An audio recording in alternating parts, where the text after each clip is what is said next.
വയനാട്ടിലേക്കും മൈസൂരിലേക്കും ബംഗളൂരുവിലേക്കും വേഗമെത്താൻ സഹായിക്കുമെന്നതാണ് വയനാട് തുരങ്കപാതയുടെ പ്രത്യേകത.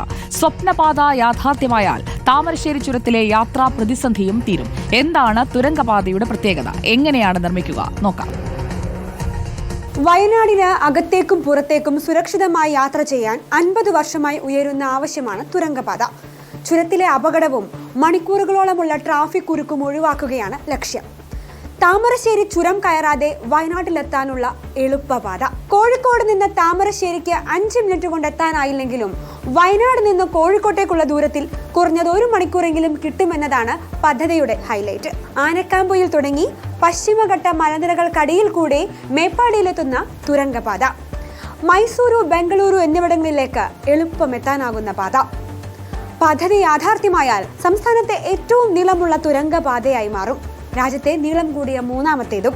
റൂട്ട് ഇങ്ങനെയാണ്: ആനക്കാമ്പൊയിൽ നിന്ന് മറിപ്പുഴ വരെ 6.6 കിലോമീറ്റർ 4 വരി പാതയുണ്ടാകും. ഇരുവഞ്ഞിപ്പുഴയ്ക്ക് കുറുകെ 125 മീറ്റർ നീളത്തിലേക്കുള്ള പാലമാകും തുരങ്കത്തിലേക്ക്.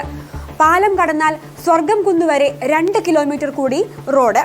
സ്വർഗം കുന്ന് മുതൽ കള്ളാടി വരെ മല തുരന്ന് തുരങ്കം. ഇവിടെയാണ് ചെമ്പ്രാമലയുള്ളത്. ഈ മല തുറക്കുന്നതാണ് ആശങ്കയുണ്ടാക്കുന്നത്. 8.11 കിലോമീറ്റർ ആയിരിക്കും തുരങ്കമുണ്ടാവുക. ഓസ്ട്രേലിയൻ സാങ്കേതിക വിദ്യ ഉപയോഗിച്ചാണ് ഇത്രയും ദൂരത്തിൽ തുരങ്കം നിർമ്മിക്കുക. ഇവിടെയാണ് നമുക്ക് 1.5 മണിക്കൂർ ലാഭമുണ്ടാവുക. കള്ളാടി മുതൽ മേപ്പാടി വരെ പിന്നെ വീണ്ടും റോഡ്. മൈസൂരു, ബംഗളൂരു എന്നിവിടങ്ങളിലേക്ക് ഇതുവഴി എളുപ്പമെത്താനാകും. 2054 കോടി രൂപയാണ് ചെലവ് പ്രതീക്ഷിക്കുന്നത്. ടെൻഡർ നടപടിയൊക്കെ അന്തിമ ഘട്ടത്തിലുമാണ്. ഇനി തുരങ്കത്തിനുള്ളിൽ CCTV ക്യാമറകൾ, അഗ്നിശമന സംവിധാനം, വായു മലിനീകരണം കുറയ്ക്കാനൊക്കെയുള്ള സംവിധാനങ്ങളുമൊക്കെ ഉണ്ടാകും. ഏതെങ്കിലും കാരണവശാൽ വാഹനം ബ്രേക്ക് ഡൗൺ ആയി പോവുകയാണെങ്കിൽ അതിനുള്ളിൽ മാറ്റിയിടാനുള്ള സ്ഥലവും ഉണ്ടാകും.